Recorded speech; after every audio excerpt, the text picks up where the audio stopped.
Hi, my name's Bana. I practice and teach yoga, though my life involves a lot more than just those things. I'm really interested in creating content that promotes a deeper understanding of yoga and moves past a lot of the globalized, westernized motives that folks have nowadays of showing off fancy positions and gaining followers. So welcome, thank you very much for joining my video. And today I wanted to grapple with a topic which I myself have spent a lot of time reflecting on. In fact, I feel like it's prevented me for a long time from actually starting to create content myself. And that's the topic of authenticity, or what is real yoga.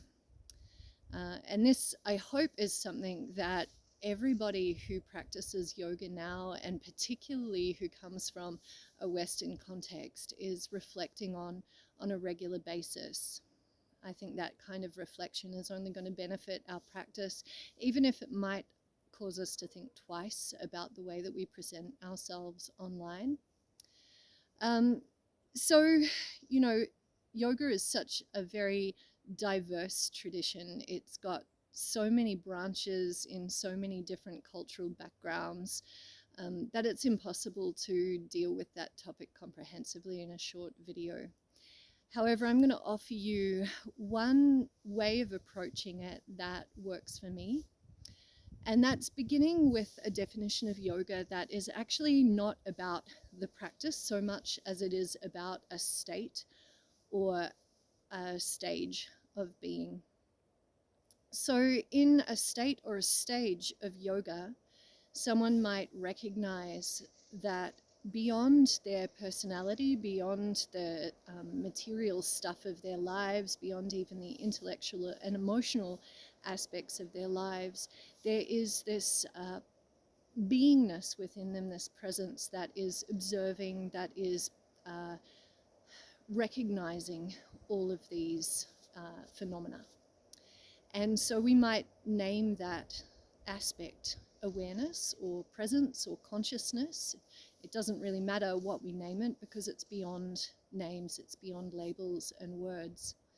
So the recognition that that particular aspect of our beingness is who we are, rather than the personality, rather than the accoutrements of the human individual, that could be considered to be a state or a stage of yoga. And I define this between state and stages because it's possible to recognize, to realize momentarily this presence as who we are, and then to kind of slip back into our old patterning of identification with other things. Whether a stage of yoga at this in this particular layer of what it might mean would be a consistency or a congruency of identification with the awareness rather than the accoutrements of life. So then we could look kind of beyond that individual recognition of awareness as who we are and start to recognize that that ground of awareness which exists in us also exists in all other beings. So there's an understanding that this awareness is shared. It's not located or individualized to our own being, but it permeates the entirety of existence and the ways that that existence manifests.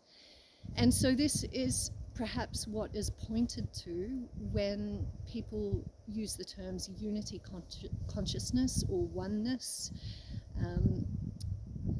And I think it can be very difficult to really grok what this means without a direct experience of it, because I think certainly within myself and with many others during the process of developing consistency of awareness, it can be tempting to kind of internalize that universality, to sort of make divine the individual human being rather than seeing the human being with and in this broader divinity.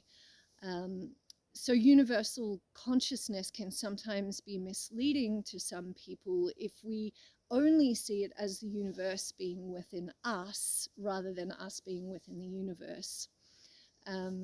Yeah, this is convoluted and complex unless there's a direct experiencing of it. And that direct experiencing is really what we're going for in yoga, not an intellectualization of it. So please, if you're kind of getting confounded by some of what I'm saying, just let it slip by. There's no worries. Sit back into that sense of awareness. Turn your awareness or your attention back on awareness itself. And then just observe. There's no right or wrong kind of unfolding of the path necessarily. In fact, I question the use of the term the path in a lot of spirituality anyway, because it can give us this sense of a journey from A to B, but it's not linear in any way, shape, or form. So then beyond this understanding that awareness is permeating and is present to all beings, not just ourselves, and that we are a part of that greater being, there can be a further recognition that awareness or consciousness or this presence, beingness with a capital B, is not just present in everything, but it is everything simultaneously. So this is kind of the collapsing of duality, or the idea of the subject and the object, into more complete unification. So what does all this actually mean when it comes to practicing yoga? What is yoga in its authenticity or its realness?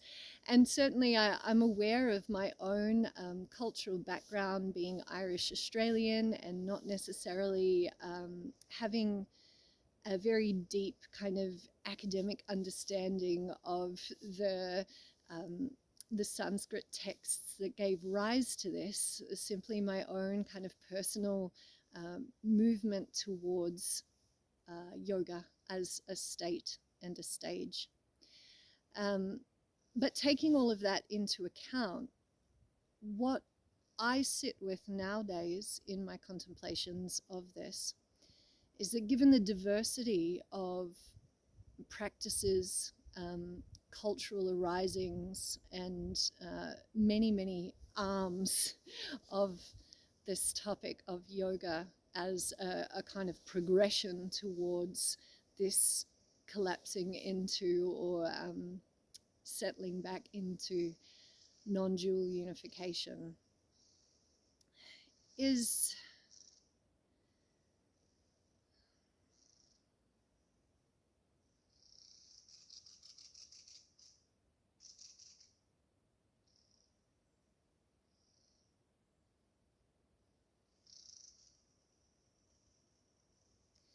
there's not necessarily a way in which we can pinpoint authenticity, realness, or truth within yoga through external verification. And what do I mean by that? I mean, quite often when we look for authenticity in what it is that we're practicing, we're often looking to lineage, to our teachers, to the way in which it's being presented, and whether or not that fits into our idea of authenticity. However, authenticity of a yoga practice, I think, is actually only generated from within ourselves. And I say this because it's possible to be connected to a very authentic lineage, to have access to teachings which are very pure, and by the kind of confusion of our own karmic predicaments, be practicing what we're being taught in a way which isn't oriented towards the state or stage of yoga, but is in fact just adding to our individualistic identity, even if that identity happens to be the construction of someone who is non-individualistic. Likewise, we might only have access to, say, online material or in-person teachers that don't have a very strong connection to lineage, or might be presenting yoga as purely a physical practice, but we ourselves can be in that class undertaking the movement that's being cued, and yet be oriented towards stabilizing and making consistent our understanding of who we truly are as awareness, as collective awareness, and as the fullness of being. I think another indication that perhaps we're practicing a more authentic yoga would be the outcome of that practice being one which moves our life more towards a sense of cooperative interbeing with the environment, the people, and the experiences around us. So no longer feeling like we're an individual kind of navigating the stuff of our lives, but that we are in continuity with the stuff of our lives, as a drop of water in a river might be in continuity with the river itself. That there isn't necessarily a definition between who I am and what it is that I'm surrounded by, or that definition is more functional than it is actual. You know, it's functional for me to call myself Bana. It's functional for me to recognize I need to, provide food for myself and kind of be involved in the world in a way which might appear to be individualistic. But in actuality, the constant reminder or return which I'm doing within my own heart is one that doesn't define or put me in opposition to anything that surrounds me.